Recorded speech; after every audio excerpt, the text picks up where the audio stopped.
Vamos agora estudar a termometria, né? Ou seja, vamos estudar métodos, né, para a gente determinar a temperatura e o que é mais importante do que mais, os termômetros, que a gente mede a temperatura fazendo uso desses instrumentos, né? O Cláudio vai mostrar aqui 3 instrumentos, né, para se medir a temperatura, né? O que é importante chamar a atenção é que todo instrumento, né, ele é baseado no efeito, né, do fluxo do calor, do aquecimento, né, até atingir uma determinada temperatura sobre uma substância, né, sobre uma substância. E aí a gente observa esse efeito, na verdade, né? A outra coisa que também é importante em relação a medidas, né, é que a temperatura ela é determinada quando o termômetro está em equilíbrio térmico com o objeto que se quer medir a temperatura dele, né? Não adianta colocar um termômetro no paciente e tirar em seguida, não vai resolver nada. Se vocês olharem, a enfermeira deixa o termômetro, né, lá com você e depois ela volta para pegar o termômetro, depois de um tempinho, né? Porque ela sabe da relevância, né, de se atingir o equilíbrio termodinâmico, porque só aí você consegue saber que, de fato, né, a temperatura do termômetro, que é um subsistema do sistema composto pelo seu corpo, e o termômetro está à mesma temperatura que o seu corpo. O Cláudio vai nos brindar aqui com 3 tipos de termômetro, mas existem muitos, né? São Então vamos lá. Bom, vou pegar aqui o primeiro, o pioneiro, né, que é o termoscópio de Galileu. A gente não chama de termômetro porque, na verdade, ele não mede temperatura, né? Ele, na verdade, é um instrumento que vê a temperatura relativa, né? Se um corpo está mais quente ou mais frio do que o outro, né? Quer dizer, não há a maneira de saber a temperatura exata, né? Então, o termoscópio basicamente é um bulbo de vidro, né, com ar aqui dentro, aqui tem um tubinho e ele é aberto aqui, né? Tá. Então tem ar aqui dentro. E aqui a base é um outro bulbo de vidro com um corante, né, uma água com corante. Então qual que é a ideia? A ideia, por exemplo, é calibrar o meu termômetro, né, usando, por exemplo, a minha mão, né, a palma da mão. Então eu coloco e seguro aqui o bulbo de forma que atinja o equilíbrio termodinâmico, né, a temperatura do ar que está aqui fique na mesma temperatura da minha mão. Então, aproximadamente 37 graus. 37 certo, graus, né? exatamente. Okay. Né? E aí eu introduzo aqui no bulbo com o líquido. E agora eu solto. Né? Bom, a minha mão está numa temperatura maior do que a temperatura do ambiente, né? Então, logicamente, o gás aqui que estava aqui, ele vai resfriar, né? Vai atingir agora um novo equilíbrio termodinâmico e a gente pode perceber que o líquido começa a subir. Ou seja, o ar que havia aqui, que eu esquentei com a mão, né? Ele ocupava um volume maior do que agora. Então, com isso, o nível do líquido vai subindo. E, de novo, vai se atingir o equilíbrio termodinâmico, né? Vai chegar uma hora que ele vai parar, né? Vai ficar paradinho aí. Aí, por exemplo, eu posso dizer, um dia como hoje, a temperatura aqui, né? Eu faço um risquinho e deixo essa temperatura de hoje como minha referência. Né? Tá. Aí você marca aqui. Marca aqui. Tá. Né? Se um dia for mais quente, por exemplo, né? Vou pegar a minha mão aqui, simulando um dia mais quente. Né? Então, colocando a mão aqui, um dia mais quente, ele deve atingir um outro equilíbrio térmico, né, numa posição inferior. Quer dizer, o gás ele vai se expandir e essa coluna então vai abaixar. Tá? Ou num dia mais frio, agora eu vou colocar a minha mão mais gelada, né? Então, num dia mais frio, né? Opa, minha mão continua ainda bem gelada agora. Né? Então, agora eu vou colocar gelo mesmo aqui. Né? A gente percebe que olha só que o líquido sobe bastante porque que houve bonito. uma diminuição, né, do Isso volume. é bem interessante, né? Aqui, na verdade, a substância é o ar, O né? ar, o ar, É o ar, exatamente, né? é o ar. Porque o ar se expande, né? Isso. Ou se contrai, né? Em função da temperatura existente aqui. Exatamente. Interessante, muito Só que bonito essa isso não experiência. servia como um termômetro porque tinha um problema, né? Essa coluna aqui de líquido, ela vai variar de acordo também com a pressão atmosférica, né? Se a pressão atmosférica mudar, essa coluna vai subir com a mesma temperatura. Né? Tá. Isso é uma coisa que seria não viável como um termômetro, porque ele varia também com, né, com a pressão atmosférica. Mas você pode perceber, né? O efeito a diferentes temperaturas. Ah, é sim, isso. exatamente. Aí ele é visível. É né? visível, E é exatamente. lúdico também, é bonito isso aí. Muito bonito, muito bonito. E agora, depois, temos também uma outra variação, né, do termoscópio de Galileu, né, que é medir exatamente a variação de pressão, né, dessas duas colunas de água. Então, aqui desse lado, eu tenho uma mangueirinha aberta. Então, a pressão aqui e a pressão aqui são as mesmas, pressão atmosférica. E aqui eu tenho um bulbo de vidro, né? Deixa eu secar isso aqui. Então, um bulbo de vidro, né? Eu introduzo ele aqui, deixo ele conectado. Contendo ar, portanto. Contendo ar. Né? Então, estaria mais ou menos a mesma pressão. Tá? E eu posso, por exemplo, esquentar, né? Usando a minha mão. Então, ao aquecer, a gente E vai se percebe... refletir lá, claro. Exatamente. Porque o gás aqui se expande, Se expande, né? E comprime. Isso. Interessante, Aqui, olha só. colocando... Agora é bem perceptível mesmo.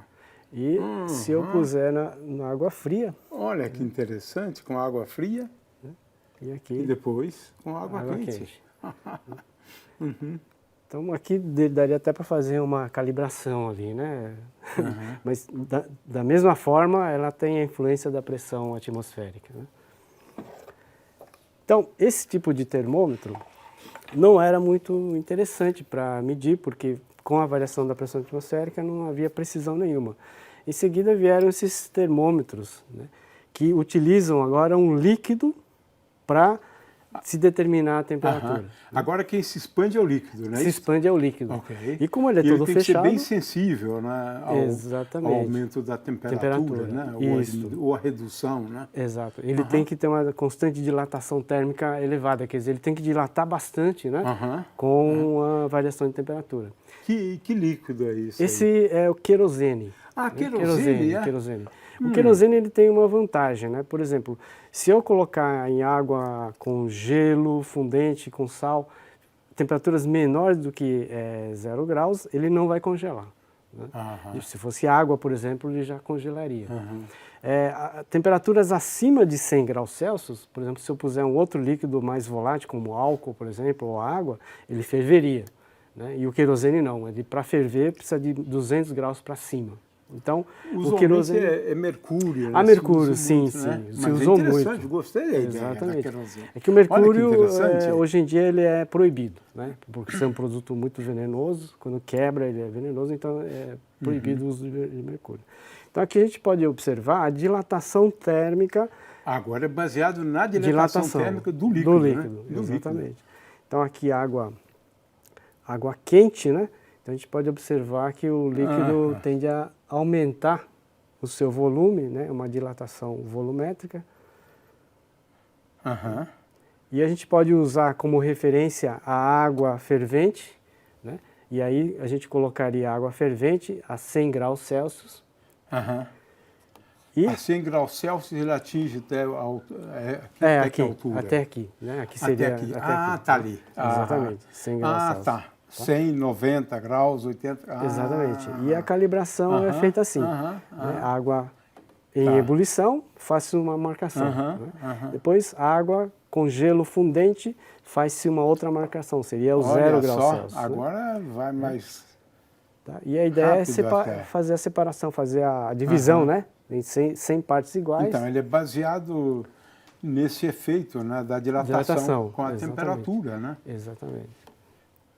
E hoje, o mais usado é o termopar, que aí já não utiliza mais a questão da dilatação, né? Utiliza-se agora a questão de diferença de potencial criado através de uma junção de dois metais, né? Então, a junção de dois metais colocado a uma temperatura, ele vai gerar uma diferença de potencial, e essa diferença de potencial pode ser calibrado em forma de temperatura. Então, esses são os mais usuais, né? Os termômetros mais usuais. Muito bom. Quando fornecemos calor a um determinado corpo, a tendência dele é aumentar a temperatura.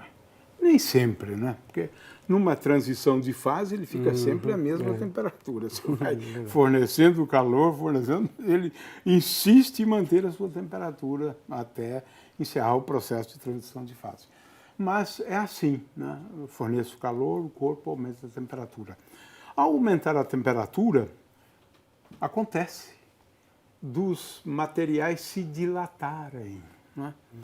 E a gente fala de 3 coeficientes de dilatação térmica, né? Linear, né? Superficial e volumétrica, né? O Cláudio vai nos brindar aqui com experiências envolvendo dilatação volumétrica, né? O anel de Gravesand que você trouxe, né? E também dilatação linear. O que significa isso? Aumenta a temperatura, o objeto aumenta de tamanho, né? Então, vamos lá, Cláudio. Vamos lá. Vamos discutir isso. Isso. Então, aqui, para dilatação linear, a gente trouxe aqui uma haste de alumínio, né, que ela pode se encaixar aqui nessa base. Essa base aqui, ela tem um anel de teflon para que haja um isolamento térmico, né, para que não haja passagem de calor relevante, né, entre o alumínio e o latão. Então, nós vamos fixar isso aqui. Então, aqui. E aqui uma outra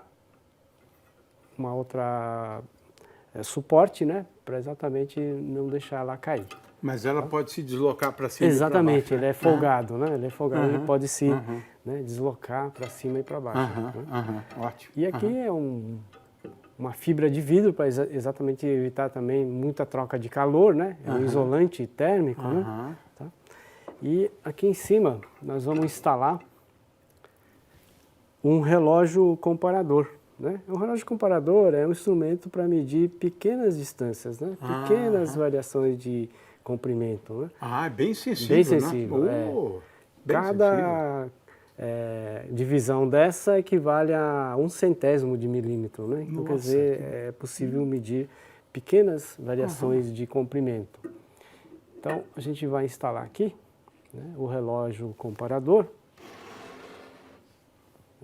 E a gente pode verificar, pode medir quanto que essa haste ela aumenta ou diminui o seu comprimento. Né? Para isso a gente vai aumentar a temperatura usando um maçarico, né? Quer dizer, nós vamos esquentar aqui a haste. Então vamos ligar aqui. O maçarico.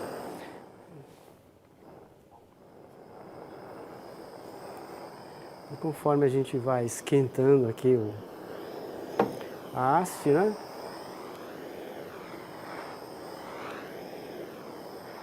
Já está variando, refletindo, né? aqui no tamanho da haste, com certeza. Ela está aumentando de tamanho, dá para perceber. Aumentando, continua aumentando. O alumínio tem um coeficiente de dilatação linear relativamente grande. Relativamente grande, isso, ótimo. Por isso que ele foi escolhido, né? Para o efeito se tornar mais visível, realmente bastante visível, né? Sensível. Mas todos os materiais tendem a dilatar conforme o aumento da temperatura. Isso são forças atômicas. Então, se você não levar em conta esse efeito da dilatação linear, por exemplo, num trilho de trem, né, o trilho de trem vai dilatar em dias muito quentes e resfriando ele vai contrair. Então você pode destruir, né, toda uma linha de trem se você não levar em conta a variação da temperatura e levar em conta então, a a intervalos regulares você precisa colocar um um vão, espaço né? ali, um vão ali. Vão, exatamente. Muito bom, né? muito bom. Bom, e aqui a gente pode verificar também o efeito da dilatação térmica através de um bimetal. Né? O bimetal, na verdade, você tem dois metais juntos, né? E isso daqui é o bimetal, né? Esse arco aqui, né? Essa argola aqui. Então nós temos dois metais diferentes e como são metais diferentes, eles têm dilatação térmica diferente. Coeficientes de dilatação diferentes. Exatamente. Né? Então, se eu aquecer o conjunto, vai haver um metal que vai dilatar mais do que o outro. Então, nós vamos ver esse efeito aqui através da curvatura aqui dessa argola, né? Então, vamos ligar aqui o fogo. Né? Então, conforme eu aqueço, a gente pode observar que... Olha que interessante. Mas é fantástico. A sensibilidade aqui é muito grande. Muito grande. Olha só. Então agora vamos de novo. Que interessante, Cláudio. Muito interessante. Espera um pouquinho, só que aqui ele estava preso. Vamos aqui prender, né? Ele estava um pouco preso.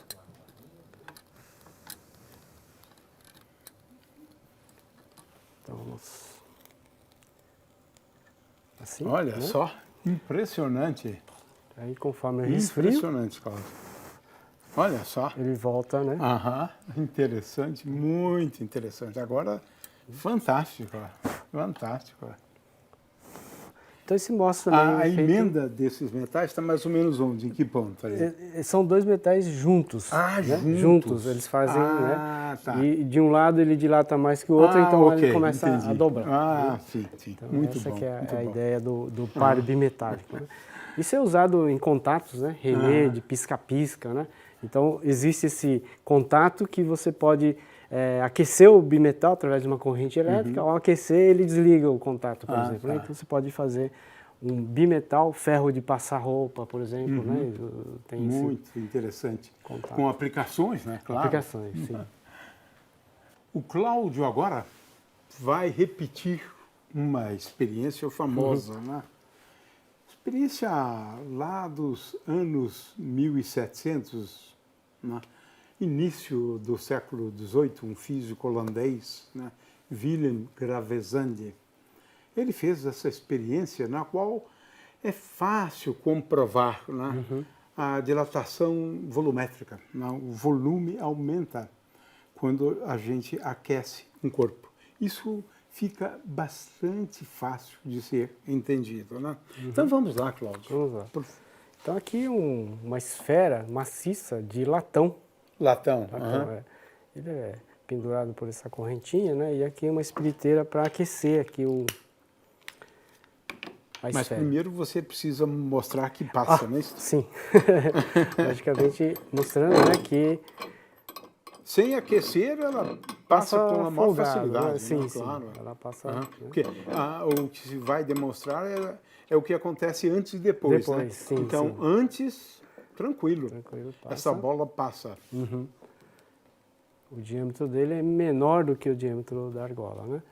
Agora vamos aquecer durante um tempo, né? Logicamente demora um pouquinho, porque a massa... Né, o que é interessante, né, Cláudio, é que esse efeito não é muito perceptível, né? Não. É curioso, porque a gente não consegue distinguir uma alteração muito pequena no raio, né? Porque esse que é o problema, né? Ela se parece sempre com o mesmo raio, né? Exatamente. É por isso que é fundamental fazer a experiência, né? Exatamente. E são forças a nível atômico, né? Então, ele pode, com essa dilatação, quebrar estruturas, né? Se você fizer uma estrutura muito justa, muito apertada, com a dilatação diferente entre os materiais, você pode provocar rupturas, né? E quebrar estruturas. Bom, eu acho que talvez já foi o suficiente.